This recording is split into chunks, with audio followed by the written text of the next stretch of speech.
Good evening, everyone. Good evening. It is wonderful to have you here for this evening, which promises to be such a delight. I am Jennifer Hurt. I'm on the faculty here at the Divinity School, and I'm the dean of the faculty here. And I'm standing here because Dean Sterling is sadly unable to be with us, but is equally excited that we are hosting this panel book launch. These volumes are hot off the press and available for purchase in the hallway afterwards. And that's what we're here to celebrate, the publication of these two new volumes from Oxford University Press. One is an anthology of James Pennington's essential writings, and the other is an edited volume of essays on James Pennington's life and thought. So it's an exciting moment. Probably most of the people in this room well know that James Pennington was the first known Black student to attend Yale University. And you may know that over the most recent years, the school has been trying to honor the memory of James Pennington. And we began by naming a classroom after him. We commissioned a portrait, which is now hanging in our second floor common room. And after many years of advocacy on the part of students and faculty and administrators, we succeeded in persuading Yale University to award James Pennington an honorary degree. Yeah, absolutely.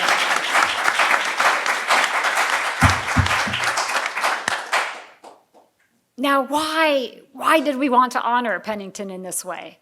Not just because he studied at Yale. We are also trying to address an injustice in the fact that he was not able ever to matriculate as a student at Yale, and that's why he didn't hold a degree from Yale. But also, not just this, not just because we want to redress the injustice, but also because he was a very significant leader. In his day, he was often named in the same breath with Frederick Douglass as one of the most significant abolitionists of his day. He traveled extensively in Europe, advocating for the end of slavery. And he fell eventually into obscurity, which is why we're recovering his memory, and maybe that'll be discussed a little bit today. But it's really high time that we start to read his writings and not just lift up his name and not just commission portraits. And that's what we are going to be able to do thanks to these wonderful new volumes. We have an amazing panel today to discuss these volumes and the effort that went into them, including both editors of these volumes. So first we have Eddie Glaude, the James S. McDonnell Distinguished University Professor at Princeton University, where he teaches in the Department of African American Studies and Religion, and served as the inaugural chair of the Department of African American Studies. He's the author of many books, notably In a Shade of Blue, Pragmatism and the Politics of Black America, Democracy in Black, How Race Still Enslaves the American Soul, and most recently, We Are the Leaders We Have Been Looking For. Professor Glaude is a public intellectual. He is a frequent presence on Meet the Press and Morning Joe. On a more personal note, he was a year behind me in the PhD program at Princeton University. So I always think he's my baby brother, and then I turn around and he's famous. So that's how it works. The other editor of these volumes is Jan Stievermann, who's professor of the history of Christianity at Heidelberg University. And Heidelberg University had the great good wisdom to award James Pennington an honorary doctorate back in Pennington's lifetime. So there's been a strong connection between Pennington and the University of Heidelberg all this time. An expert on American religious history, culture, and literature in the 18th and 19th centuries, Professor Stievermann is the author of many books that range in their focus from Jonathan Edwards to Ralph Waldo Emerson. He's currently serving as the executive editor for a major project that is publishing Cotton Mather's Biblia Americana, which is going to take up at least 10 volumes. It's a significant project. Each year, he coordinates the process of selecting the recipient of the James Pennington Prize at the University of Heidelberg. Given his deep expertise on both Jonathan Edwards and James Pennington, it comes as no surprise that he has very deep links to Yale, and it's a delight to welcome him back for this special event. David Blight, our third panelist, is Sterling Professor of American History and Director of the Gilder Lehrman Center for the Study of Slavery, Resistance, and Abolition here at Yale. Professor Blight is the author of many prize-winning books on Frederick Douglass and on the Civil War, perhaps most notably the 2018 biography, Frederick Douglass, Prophet of Freedom, which won both the Pulitzer Prize and the Gilder Lehrman Lincoln Prize. He's currently co-teaching a course on America at 250, which has the distinction of having been capped at 486 students. Finally, our distinguished moderator. Fools are born every day. I don't know why 486, but the last 6 squeezed their way in. Our distinguished moderator this evening is Willie Jennings, Andrew W. Mellon Professor of Systematic Theology and Africana Studies here at Yale University Divinity School. His book, The Christian Imagination, won both the American Academy of Religions 2011 prize in constructive theology, as well as the 2015 Grawemeyer Prize in Religion. His 2020 book, After Whiteness, An Education in Belonging, won the Book of the Year award from Publishers Weekly. So please join me in welcoming this distinguished panel for this evening.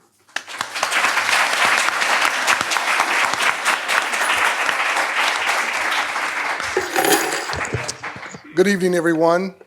It is indeed an honor to welcome you all here to Yale Divinity School and to welcome this esteemed panel with us this evening. I want to take a moment also to welcome members of the Dixwell United Church of Christ congregation who are here this evening. That was the church that Pennington pastored. So those who are members or associated with the church, would you please stand up? And I'm going to... Faith congregation.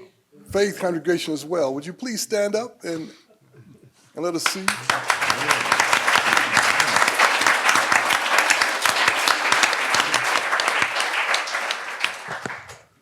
I also want to acknowledge our own colleague, Dr. Jerry Streets, who was pastor for a very long time, a wonderful congregation, and who is here with us this evening. Jerry, please wave so people can.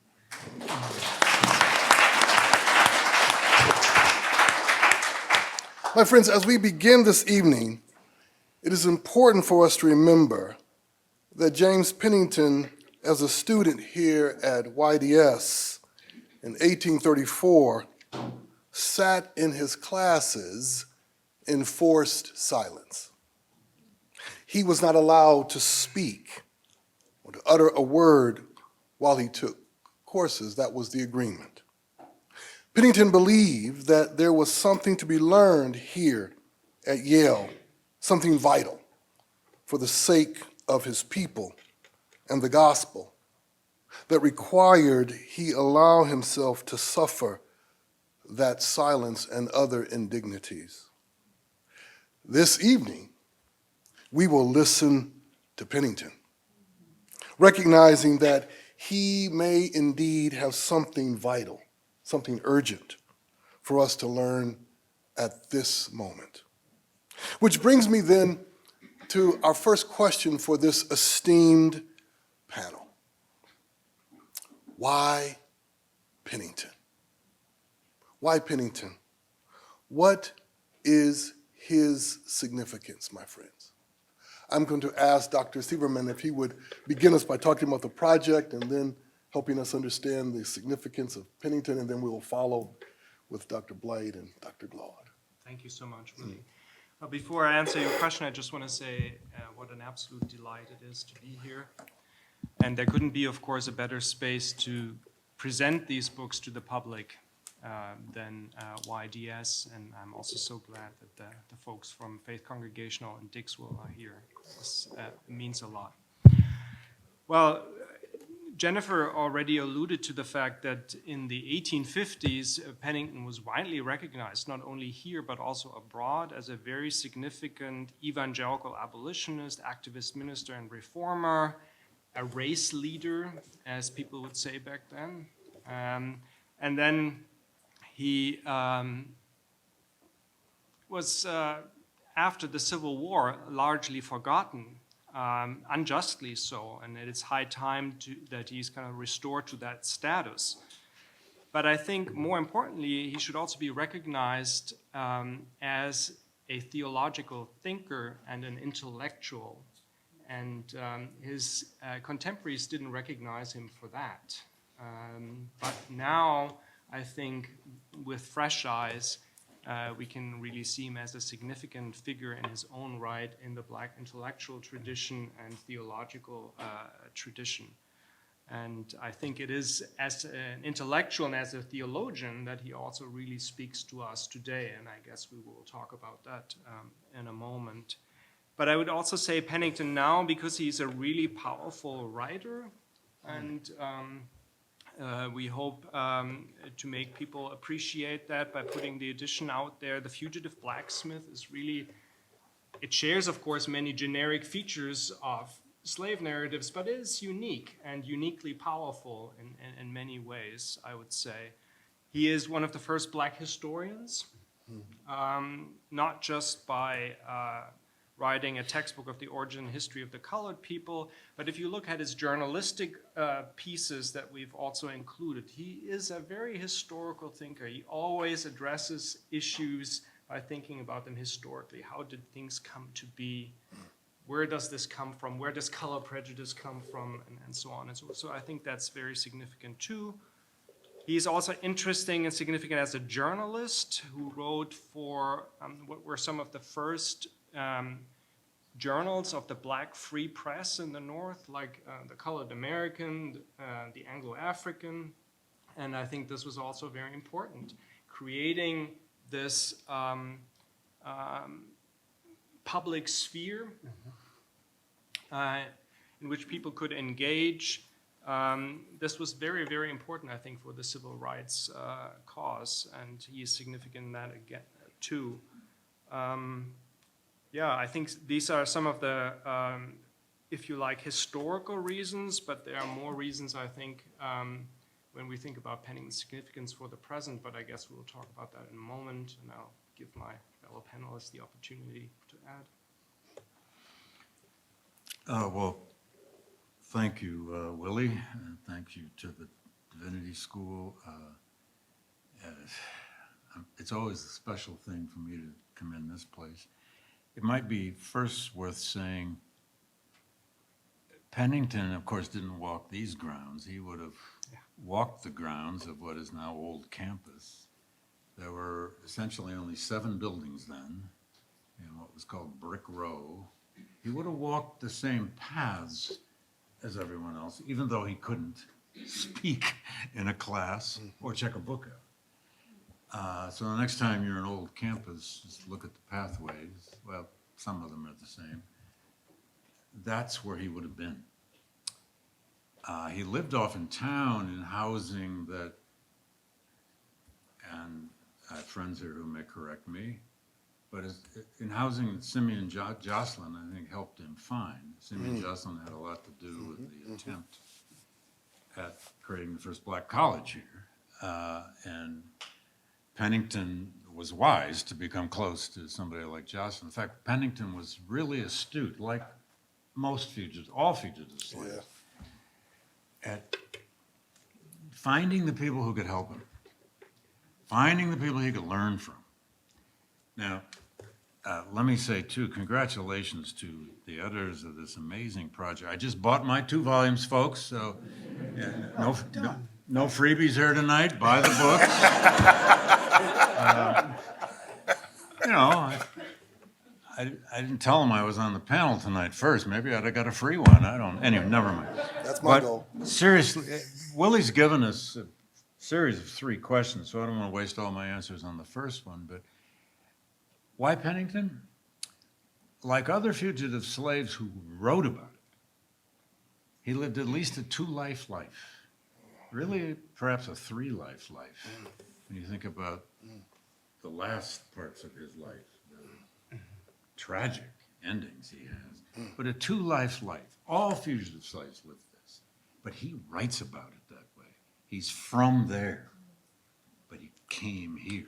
And the here for him was many different places, Yale Divinity, or then Theology School, as it was called, and then New York City at Shiloh Church, Hartford Church, Portland, Maine Church, and he was itinerant like so many others. But he's from slavery to a life. First a long life as a fugitive slave, 20-some years. He's not free legally. Frederick Douglass spent 7 years as a fugitive. But then it's from someplace to someplace. And there's almost nothing in American literature, American letters, American stories.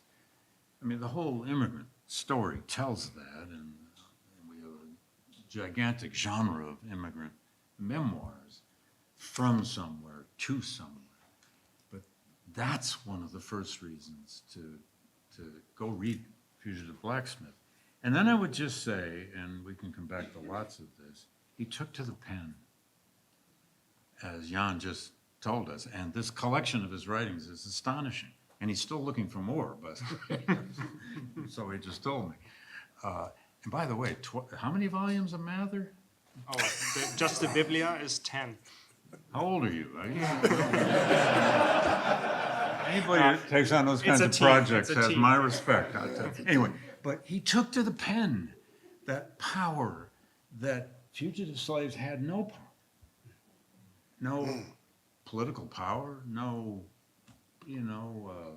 civic power, although a minister had power in his pulpit. But ultimately, he took to the pen over and over and over. He gets access to the Colored American. He gets access to other newspapers.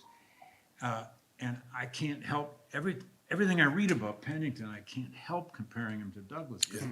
It's exactly the way, I know you will too. It's exactly the way Douglass was. Douglass never knew what he thought about something until he went to his desk and wrote about it. And I get the sense Pennington was the same way. Well, now, what do I think about this? What do I think about that? And last but not least, and you'll come back to this, because John's the expert on this, he's a theological thinker. He's a serious theological thinker. Like Alexander Crummell, they may have been the two, there are others, they may have been the two most significant black theological thinkers of the 19th century. They both spent time here.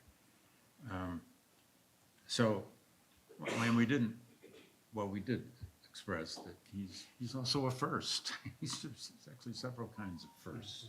Not that we dwell on that anymore like we used to. So I would just start with those. I don't want to give away all my answers to the next questions, because the next questions are just as good. So off to you. So I want to just thank you, Willie, and thank you, Jennifer, and thank YDS for doing this. It's a delight to be back here, to see old friends, to see Clifton and others, and my former students, Brianna and everyone. I shouldn't start naming folk. You get in trouble as soon as you start naming folk.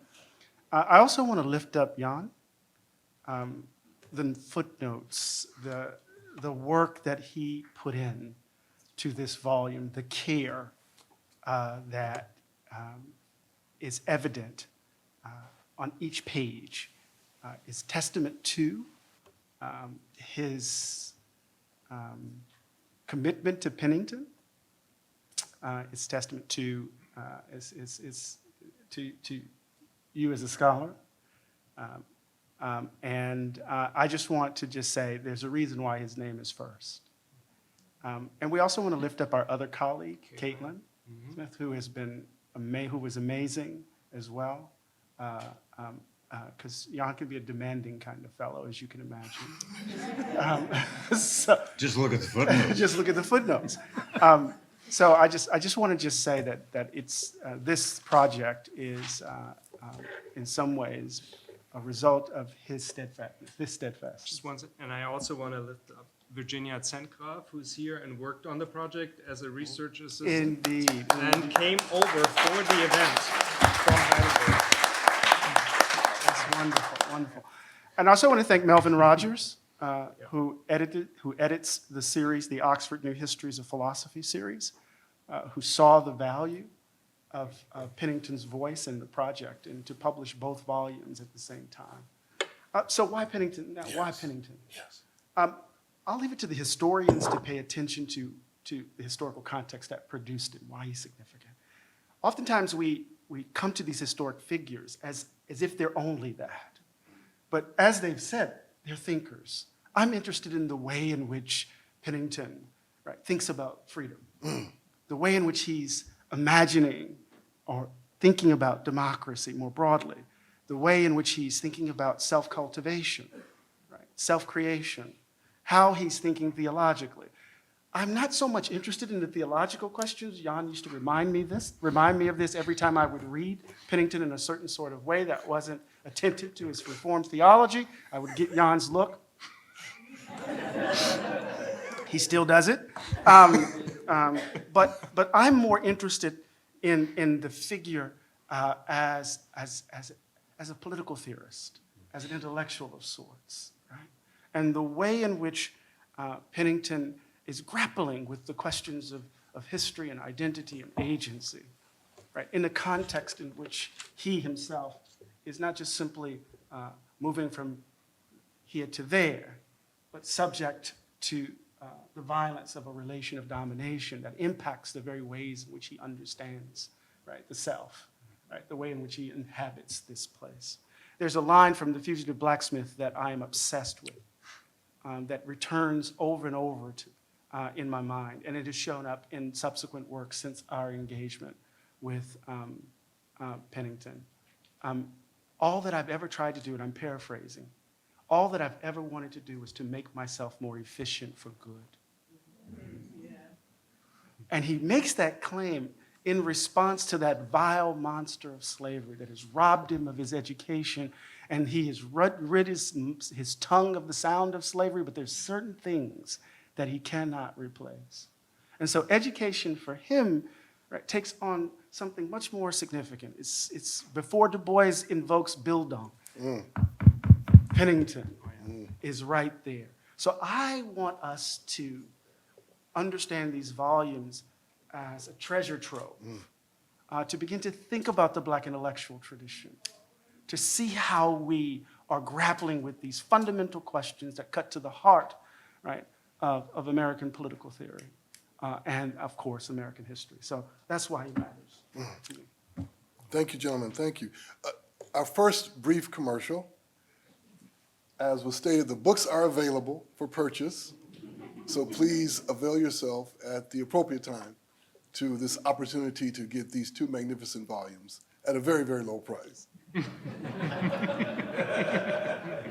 So thank you so much for this first answer that lifts us into the right frame of mind, but let's press more deeply into Pennington in terms of his time and the relationship of his time to our time. How might we think about his time in relationship to the complexity of our time? So why don't we reverse the order now? All right, we'll start with... We've known each other for years, and I usually always go after you. All right, we'll start. Brother Jan, please. Yeah, you know more about that. Well, one thing that comes to mind is the topic of hope. Hope in very dark times. And I think this is one of the ways in which Pennington speaks to me most powerfully is, there are good reasons that we kind of want to hide in a corner and cry, looking out into the world. But then I compare myself to Pennington and Pennington's situation, and I think maybe we despair too easily. And he kind of reminds me of that. And hope is actually a very central topic of his theological writing. And he says in many places, African American Christians, I should say, are these amazing exemplars of hope in really desperate times. And he says, really we should all be skepticals or non-believers if you look at it, but we aren't. And maybe that is, telling us something, and that is telling the world something, and also something about maybe the gospel. And I've actually brought this quote here because I find it so powerful. He has a passage in which he, riffing on the Bible, speaks about hope against hope. So I want to Before read Du that. Bois again. And I think that can also speak to, to our day and age. So he says Christians of the African diaspora are people who hope against hope, and with this he's obviously referring to Romans 4:18, where Paul compares true Christians to Abram, who against hope believed in hope that he might become the father of many nations. And so he takes that theme and runs with it. This is from the Self-Redeeming Power of the Colored Races of the World. Quote, "The past history of the descendants of Africa is now appealing to her sons and daughters in the four quarters of the globe to be up and doing for God, for Christ, for the race, for pure religion, for humanity, for civilization, and for righteousness and truth. The response is certainly very creditable to the hoping and hopeful man, for such is the colored man the world over. For if there is a human being on the face of the earth who can hope alone and even hope against hope, it is the colored man. And this is the secret of his amazing powers of endurance." And I think we have much to learn from that, actually, in our own times and always. Yeah. I can go if you want. Go ahead. Sure. Parallels. In some ways, Pennington is grappling, confronting the reality of a nation that professes a commitment to freedom, but denies it. In some ways, he is confronting the fact that there are those who profess Christian commitments, but who don't live them. He lives in a time of freedom snatching and imagines himself as a freedom seeker. And what is the substance of the freedom snatching? The freedom snatching is rooted in the idea that some people, because of the color of their skin, believe that they possess the idea of freedom, or freedom, that freedom is their own possession to give and to take away. Right? That freedom is in fact their possession to extend and to take away. And here we are in our own moment, living among freedom snatchers. People who are snatching people off the streets with wearing masks, folk who believe that freedom is their possession alone. And Pennington is drawing on the resources that matter most to him, right? The ways in which a certain kind of Christian vocabulary, a specific theology that have afforded him the tools to engage in the act of self-creation such that he can not only understand himself, but to describe the world, right, in relation, right, to the world that he aspires, right, to help produce, as it were. So I think the parallel is the very way in which he draws on the tools to respond to freedom snatchers, right, to call out the hypocrisy. And he finds himself in these very interesting and very complicated moments, right, when he becomes, the Third Presbytery, when he's trying to navigate these folk who were once anti-slavery, who are now becoming gradualists, right? These, where you see in so many ways the great capitulation. Then, were folk who were once anti-slavery, who don't seem to want to extend an idea that these folk are are self-determining agents who want to reconcile the North and the South. And they're saying now, maybe we need to put this on the back burner so that we perhaps can come together. We don't want the conflict to be exacerbated by the continued attention to these issues. Sounds familiar? Well, maybe we don't need to be talking about that kind of identity politics anymore. The issues when Kamala Harris was not elected, right, wasn't about race and gender. It was about the price of eggs. And we knew that wasn't true. And now they continue to want to avoid it because we just had a recent election last night, and they're using the language affordability as the connective tissue. And of course that's true, but it's a way of ignoring what was really motivating and what continues to motivate, right? Our politics, right? In interesting sorts of ways. And so there's this insistence when we read Pennington, right, of navigating a country that's trying to, in so many ways, obscure right, the contradiction in its midst, the very thing that motivates this hypocrisy. So, consistency, freedom snatches, and how does one imagine oneself in the face of that, in the face of the wild beast, as Douglas called them, right? Freedom seekers. Yes. Right, freedom seekers, if that makes sense. You always end by saying, if that makes sense. Of course it makes sense. It's a tool. Yeah, I know. Well, you took all the contradiction argument away from me. That's just fine. That's good, Eddie. His time and our time. Pennington escapes in 1827. He has, think of the years here. Whatever you know about antebellum America, it's 1827. There are very few, almost no formal anti-slavery societies yet. There have been a few around here and there since the 18th century, but not much. Samuel Cornish publishes the first black anti-slavery paper that very year, and he'll get to know Cornish.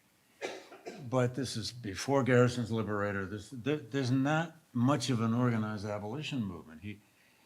He has the good fortune to spend almost 2 years with this Quaker family, nurtured by this Quaker family. And then there he is, kind of in the late 1820s and the early 1830s, on his own. Lands here in New Haven, and there's this place called Yale, and maybe, just maybe, Jocelyn helps him get connected to somebody, and he gets to sit in on classes, but he's alone. And he's always talking about the deficiencies of his education. He's lost in this world. He's not educated. One of my favorite lines has always been unforgettable from him is, the one thing I can never forgive slavery for. Or does he say, of my education. yeah, denied me my, or does he say among the things I can never forgive slavery? Anyway, but that it denied him an education. That says so much about his life, because he spends the rest of his life trying to get educated, and never feels like he does entirely. So his world, and then it's the 1830s. Yes, there's a more organized anti-slavery movement by the 1830s, but not much here at Yale, if we're honest about it. And he's in a semi-nurturing environment here, if you can sort of call being segregated in the corner over there nurturing. They let him in, he can, whatever. He can listen to Nathaniel Taylor's, and he's influenced. This is one of your insights, and you got me in a footnote from the Yale and slavery. You sure did. He takes me to task, and rightly so. I like to learn things. And the older we get, we don't always admit it. But I maybe didn't give enough credit to Nathaniel Taylor's influence on him. I said some sort of not so nice things about Nathaniel Taylor's racism. But you true, absolutely true. Taylor was true. But you showed that nevertheless, Pennington is one of those many souls who can learn from people. Yes. Who have deeply prejudiced views of the world. He learned in that theology that if there is a new free will, it's something that he can use. It's something he can apply. He can be utilitarian with it. He can take it somewhere. He can take it to his new congregation.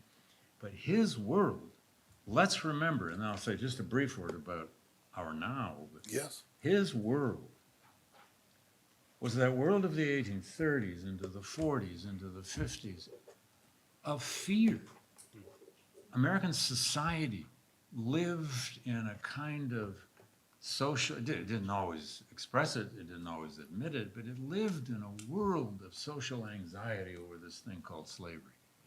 And it was increasingly tearing apart the social fabric. It was soon to be tearing apart the whole political fabric Yes. by the 1850s. By the peak of his career, slavery is tearing apart American political culture, which he probably has expected, but no one could fully predict. His world is a society rending itself and in fear and anxiety of its future. And yet, what does he have? A covenantal faith. That Reformed tradition gave him this covenantal faith and indeed a covenantal nation. Yeah, yeah. And one of the things, again, your collections show, this is one of the many abolitionists, black and white, but especially the black abolitionists, who they had two great sources for their spirit. Obviously, one was the Bible, and I loved your section called Reading the Bible Against Slavery, because that's what Douglass did. That's what so many people did. But they also had a faith in the Enlightenment. Whatever scholars have done with our views of the Enlightenment over time, he also couldn't give up on that. What's he going to do without the natural rights tradition? It's the fusion of this kind of Exactly. creation theology and Right. natural rights theory. The fusion of that is what gives him the hope. It's possible that both could be combined. As creatures of God, we have these. Yes. We have secular creeds and theological creeds. As for our time, don't we have the same dilemma? Are we still a covenantal nation? What about our creeds? How are they doing? And where do we get faith? Faith, real faith, in ourselves, in our institutions? How are our institutions doing? Pennington's story is, and you show this over and over, and the essays show it, it's a story of the discovery of a faith and the development of a faith that is going to end in great difficulty for him, personal difficulty, perhaps even existential difficulty, can't make a living. We can come back to that toward his end. But our world now is a totally different world, culturally, technologically, in a host of ways. On the other hand, the same existential questions are around. Is this experiment going to last? They were nurturing the American experiment into its 5th and 6th and 7th decades, sorry. We're talking about our 250th anniversary now and wondering, oh dear, how many more anniversaries will we have? We isn't just the United States, we is a set of ideas. And America has always had this link between religious faith and secular faith. However you want to put civil religion is the old-fashioned term for this. And without it, John, do you want to pick up on this? we get lost. Do you want to pick up on what David is saying? Because what you were talking about the Well, fusion. I would just add one more thing that I think is extremely relevant for today, and that is that Pennington spends a lot of time thinking and kind of wrestling with the question, what are the legitimate forms of resistance to the things that Eddie talked about.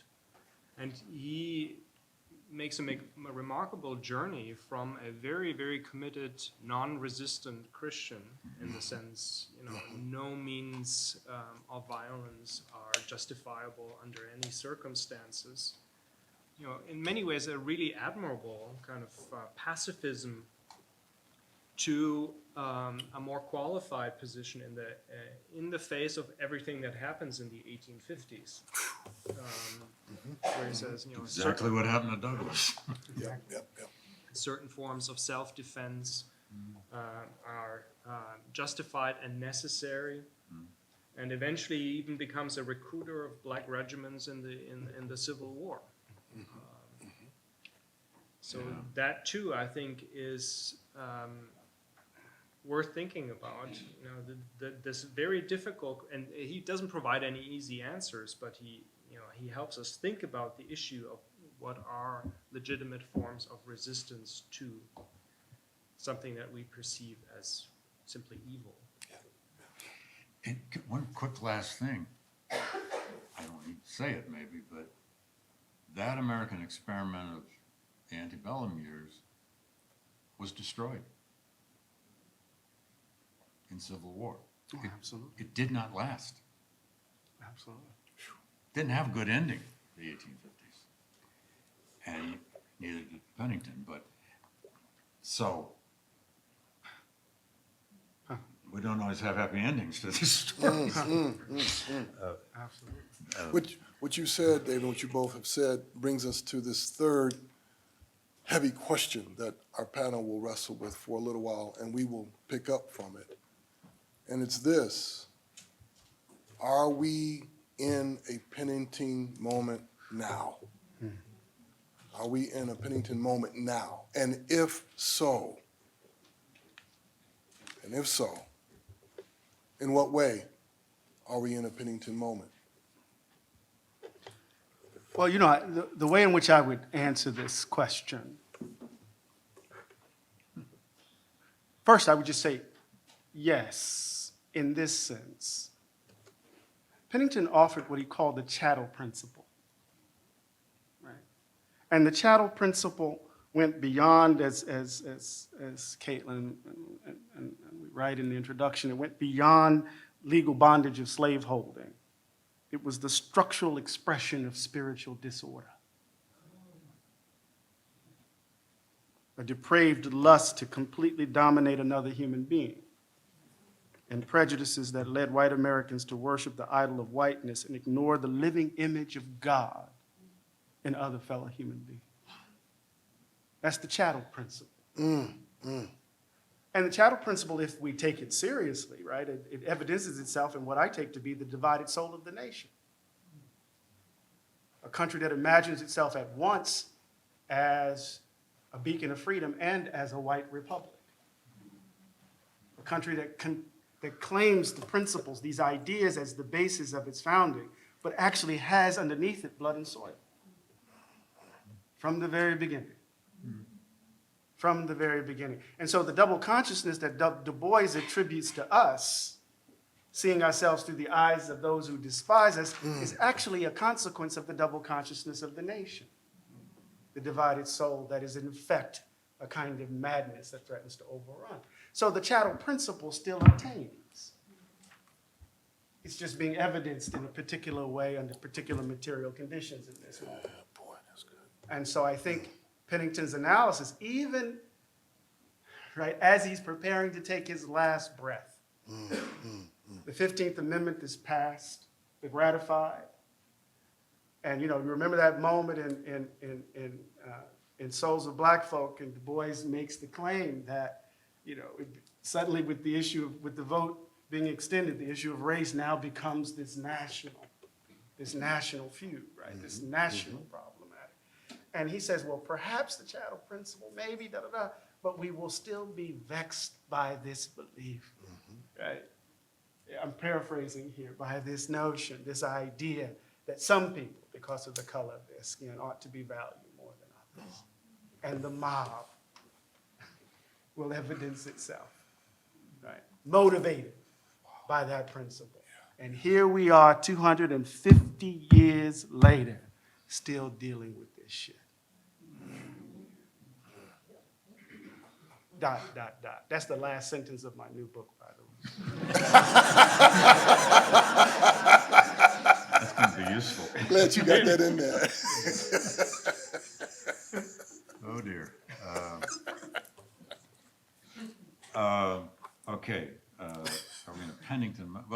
course, we could be academics now and sit here for 20 minutes and define what we mean by a Pennington moment. But if a Pennington moment is whenever people, and we have millions who probably fit this, feel deficient, left out, unable, uneducated, their soul murdered, to go to his language again, denied, hopeless, all the other bleak words we could use. This guy's story is, yeah, I felt that. I'm from there. I did that. But here I am. And my story is faith and education, religion and education.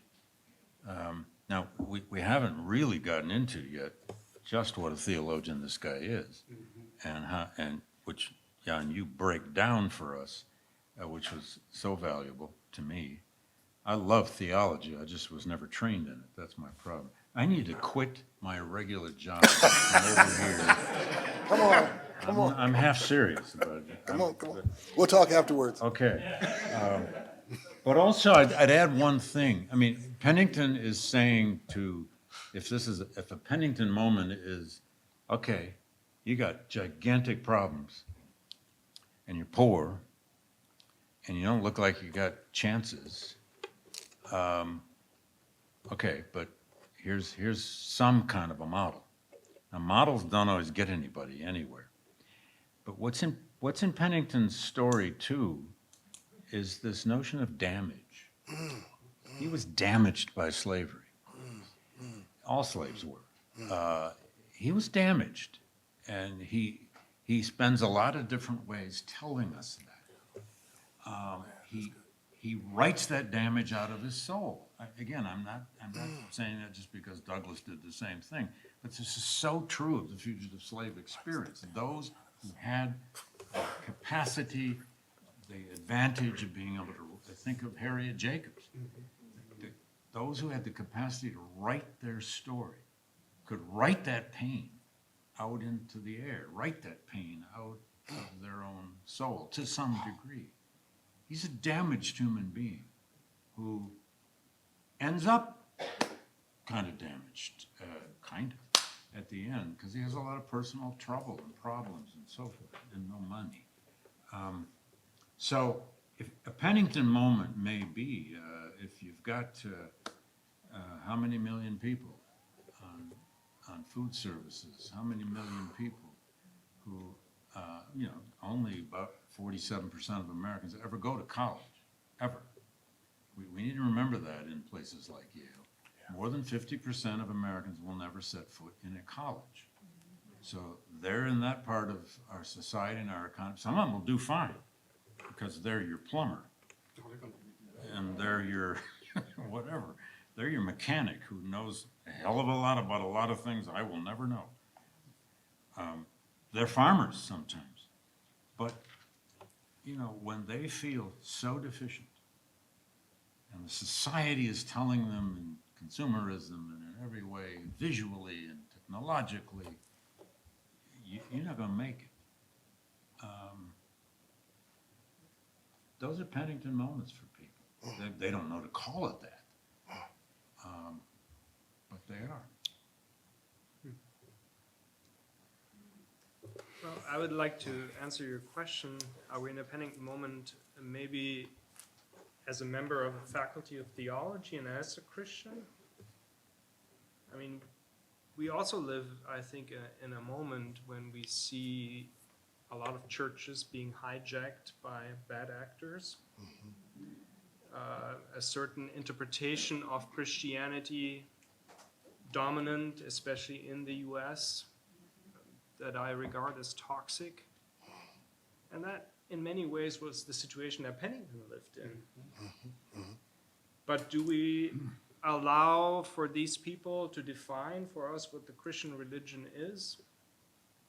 Do we simply accept, okay, if this is Christianity, then I don't want anything to do with it? And, this is a big danger in this moment, and we see so many young people kind of signing off because experiences and say, if this is Christianity, I don't want anything to do with it. And I think Pennington has a lot to teach us in that regard. He is someone who wrested Christianity from the hands of his oppressors. He grew up in Maryland, experiencing Christianity as nothing but oppressive and hypocritical. Yes. Yes. And then he converts to this faith, makes it his own, and reinterprets it. Yes. He comes here, studies with people like Taylor, who are not anti-slavery, to say the least, are what we would call racists. And yet he learns from them, he takes their ideas and reinterprets them in powerful ways. So not acquiescence, but an active struggle, because he found something in Christianity, a source of hope, a source of empowerment, that allowed him to become an activist, someone who works for the good of others, as you said, that made him more efficient for good. And I think that is something that speaks very powerfully to this moment. Gentlemen, thank you so much. Thank you. Thank We you. do have a little time for questions.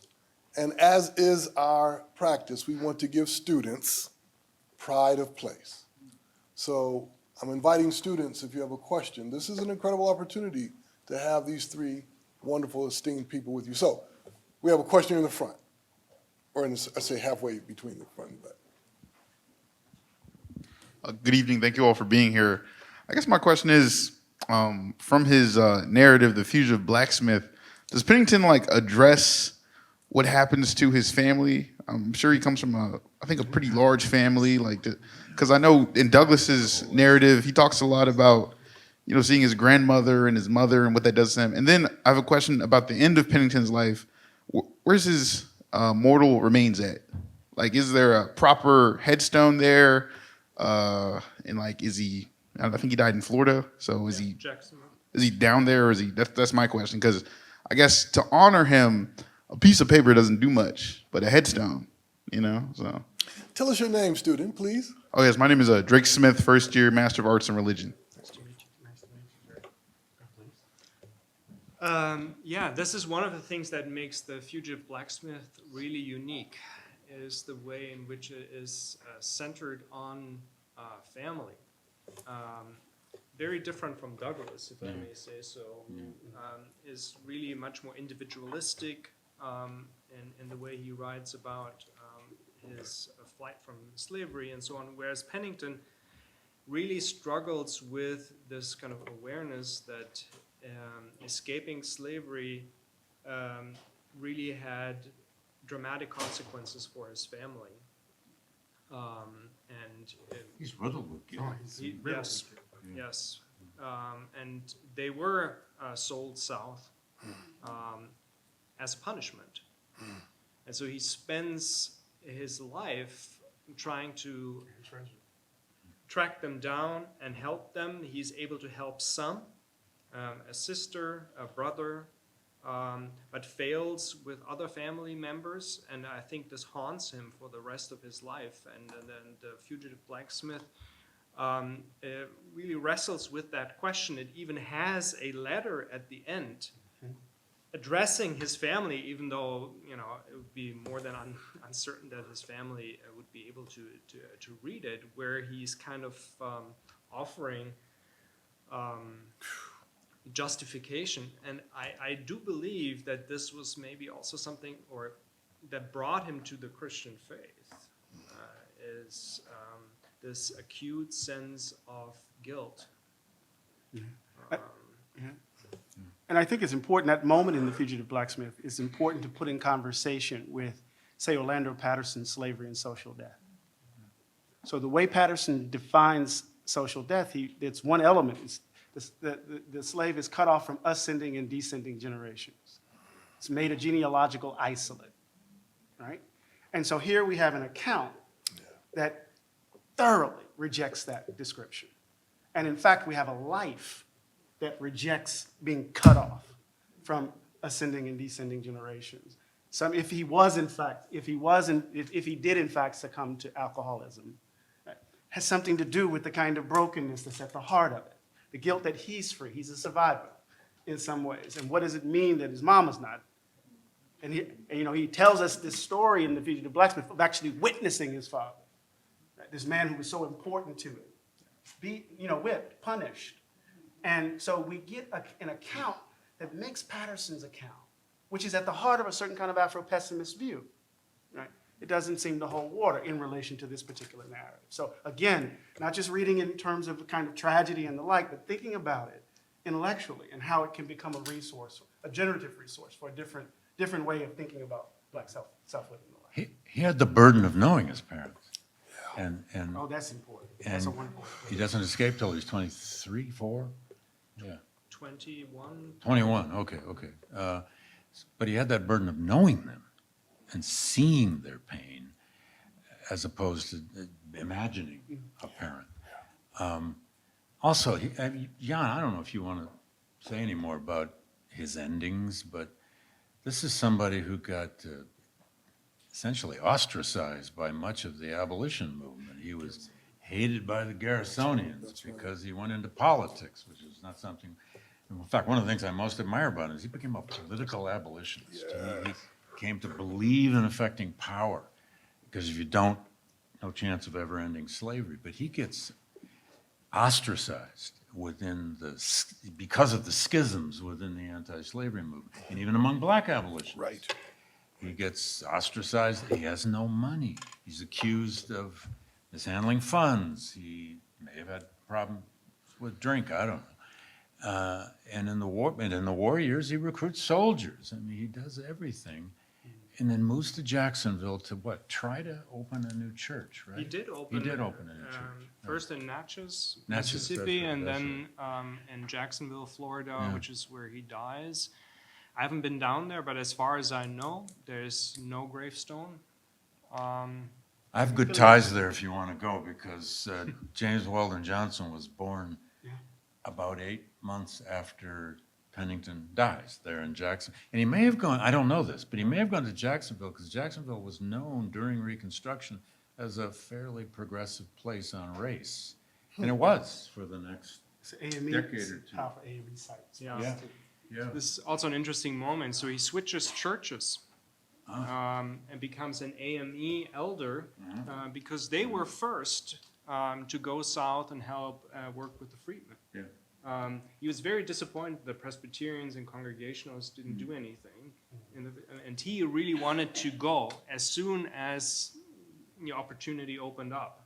And mission work had always been important to him, even before Yes, and emancipation. so he actually leaves the Reformed churches and becomes an AME traveling elder to work with the freedmen, which is an astonishing move, I think. Lost 2 wives, who died. Has no money.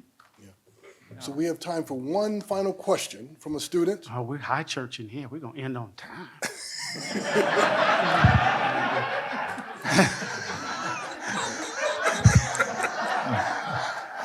We have been talking about the Reformed tradition, I suppose. We can do a couple more minutes. We have a little more time? Okay. All right, we can stretch that just a little. All right, I see my dear brother. Please offer your question and tell us your name as well, please. Hi, my name is Durante Behringer. Oh, you want me to stand? Okay. My name is Durante Behringer. Let me put this down. I'm a third year at MDiv, and y'all have kind of touched on this. You know, you said in a lot of ways Pennington was damaged, broken.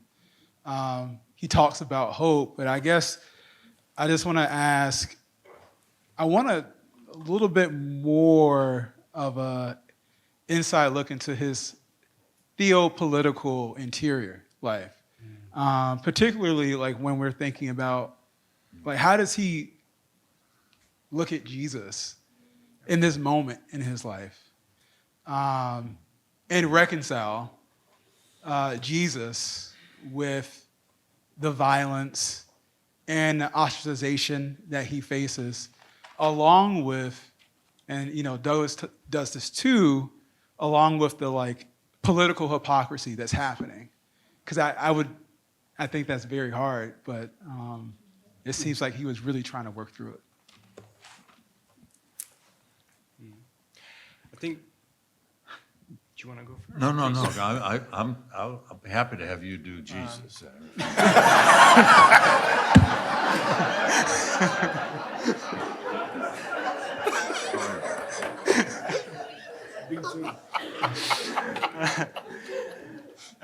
Forgot where I am, sorry.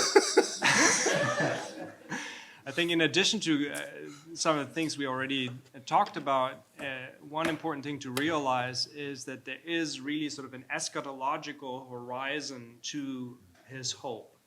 Like many evangelical, and he really is an evangelical Christian, like many evangelical Christians of his period, Pennington was a millennialist, a post-millennialist, with, I think, a pretty strong expectation that we are moving into something like the last age, right? And so this talk about hope against hope and so on, this is not just talk for him. This is really kind of, the kingdom is breaking in. And he also had very specific hopes about the role of black people in this last age, in helping the gospel to spread, especially to Africa, but also to other places, because they would be able to kind of wrest it free from colonialism, racism, and slavery. And so I think we need to keep that in mind, is this, eschatological kind of horizon, which is very, very real, not only for him, but for a lot of people in this period.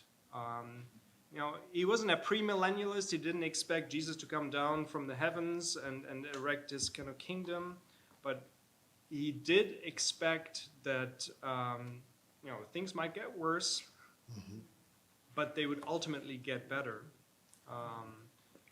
and we would see the establishment of Christ's kingdom on earth. And this was, I think, the ultimate, anchor of his hope, if that helps. Abolitionists generally, and I think particularly black abolitionists, were virtually all post-millennialists. It was so necessary to their vision of themselves and their vision of history. In your collection, you have that wonderful, it's an essay he writes in 1865, right after the Civil War ended, called The New Evangel. Mm-hmm. What a piece that is. He says, well, we've endured. It's where he uses that argument about endurance, but we need a new gospel. A new gospel. A gospel kind of, he seems to be saying, rooted in emancipation, rooted in this vast change in history. It's an amazing, I don't know if he gave that as a speech or it was an essay. It's just an essay. But it's an amazing piece when you think of the moment when he does it. And he'll only live 5 more years. He won't live to see what actually ends up happening to Reconstruction. And your point that he dies right as the 15th Amendment is ratified is interesting. He doesn't see the aftermath. Anyway, but we could point to many pieces of his writing. That's just one that came to mind. It's one that I quoted in the Yale and Slavery book after I read it. I thought, oh my God. Just really quickly, in my work, I'm trying to place Pennington in this tradition that I'm trying to construct, this black democratic perfectionist tradition. Right? That is the way, this act of self-creation, reaching for a higher self in the conditions of capture. Right? And what I see in Pennington is this really, that passage that I continuously return to is an aspect of a kind of perfectionist tradition, and I understand the theological implications of that. I get it, but I'm not thinking about it in that sense. More Cavell, Stanley Cavell is in my head in this regard, right? So, but part of what I'm thinking about is the way in which that passage where he says, all I've wanted to do is make myself more efficient for good, is that there's self-loathing there. There's a sense of what is not right, that he's trying to reach for something higher in that moment. But What prevents it? That you cannot engage in self-creation alone, because the world, an unjust world, will impinge upon you. So you must see the relationship between the act of self-cultivation and the commitment to work for a more just world.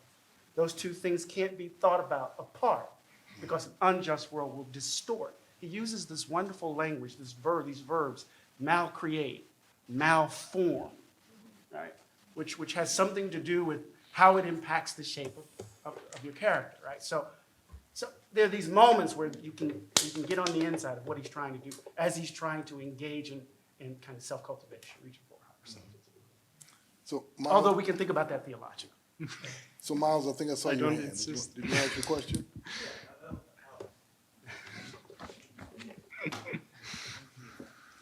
If you would stand and tell us who you are. Yes, I just want to go back to my notes here to make sure I pull out this part really, really well here. Okay. Alrighty. Thank you all so much. As everyone has said, this talk has been so enriching and necessary. So thank each of you for all of your comments and research and work in this. My name is Miles Amir Riley. I am a Master's of Sacred Theology student looking at anthropology of art and religion. And one of the things I've been really looking at most recently is this sort of presence and animation of spirit. And by that, I mean the Holy Spirit in particular. And I was wondering, because I really liked the phrasing that was used around the structural expression of spiritual disorder. And I was just wondering if you can speak to if there was any sort of animated work or aesthetic that, or conceptualization of pneumatology that Pennington might have drawn from that shows this sort of correction to, or reordering rather, of this structural and spiritual disorder. Well, I guess in that regard, he's a pretty conventional evangelical.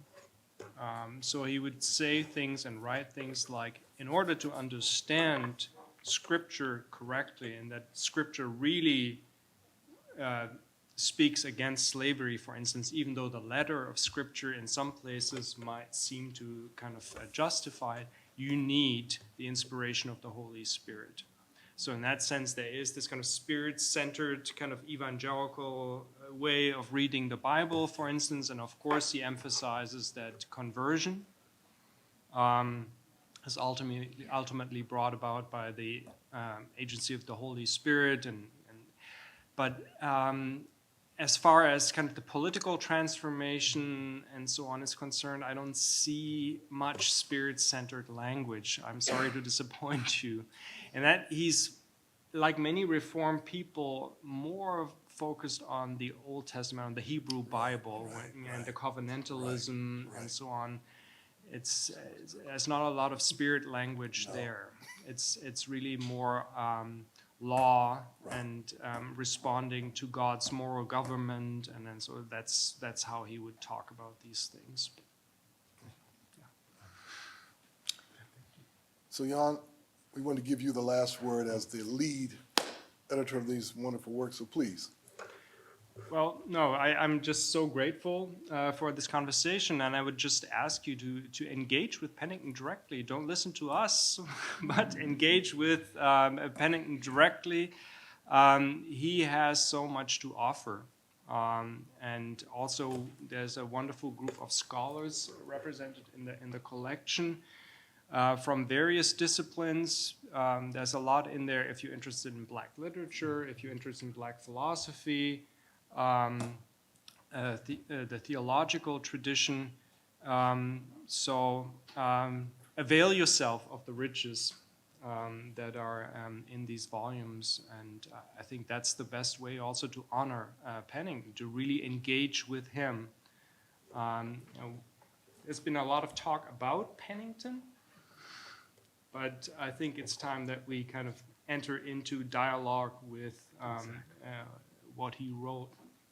And yes. And didn't you find pieces and essays that pretty much nobody had known about before? No. You make discoveries in doing it. Absolutely, and there's more. I mean, these databases, they are pretty amazing.